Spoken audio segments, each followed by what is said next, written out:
మనం సెపరేట్గా ఉండటం మూలంగా మనం అతీతంగా మన దూరంగా ఉండటం మూలంగా మనకు ప్రత్యేకత వస్తుంది, గుర్తింపు వస్తుంది, తద్వారా మన ఇమేజ్ పెరుగుతుంది అనే భావం కరెక్ట్ కాదు. మన ఇమేజ్ పెరగాలి అంటే మనకి ఒక ఫ్యాన్ బేస్ పెరగాలి అంటే అది మన కంటెంట్ మనం చేసే సినిమా ఇస్తుంది తప్ప మనం ఏలినేట్ చేసేసుకోవడం మనల్ని దూరం చేసుకుంటేనే కాదు. అందరూ కలివిడిగా ఉండాలి. అని మా ఇంట్లో ఇంతమంది హీరోస్ ఉన్నారు, అందరూ ప్రతిసారి కలిసిమెలిసిగా ఉంటాం, అన్నీ ఉంటాం. అలాగని చెప్పేసి మా ఇమేజ్లు తక్కువ.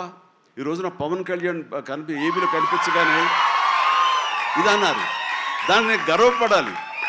పుష్ప టూ పెద్ద హిట్ అయింది, బ్లాక్ బస్టర్, దాన్ని గర్విస్తాను.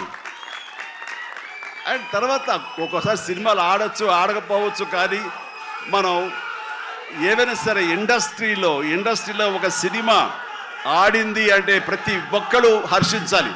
ఎందుకంటే ఒక్కొక్క సినిమా గురించి, ఒక సినిమా ఆడిందంటే ఎన్ని వందల మంది, వేల మంది, లక్షల్లో కార్మికులు కానివ్వండి, పరోక్షంగా ప్రత్యక్షంగా వాళ్ళు దాని మీద ఆధారపడతారు, బతుకు జీవనం వెళ్ళగలుగుతారు. కాబట్టి వాళ్ళ బతుకు తెరువు కోసం, వాళ్ళ భవిష్యత్తు కోసం, వాళ్ళ యొక్క జీవితం కోసం మనం ఖచ్చితంగా హిట్ సినిమాలు చేయాలి. ఒక హిట్ ఎవరికి ఏ హీరోకి వచ్చినా సరే అందరం ఇవ్వాలి, అందరం ఆనందపడాలి. ఆ వచ్చిన డబ్బు మళ్ళీ ఎక్కడో పెట్టరు. ఇప్పుడు సపోజ్ సాహో ఉన్నారనుకోండి, అంతకుముందు తీసిన 3 సినిమాల్లో మంచి డబ్బులే వచ్చినాయి. అండ్ ఆ డబ్బు ఎక్కడో తీసుకెళ్ళి ఇవ్వట్లేదు, తీసుకొచ్చి మళ్ళీ నాకే ఇస్తున్నాడు, మన వాళ్ళకి ఇస్తున్నాడు, నటినట్లకి ఇస్తున్నాడు. ఈ డబ్బు ఎక్కడికి పోదు.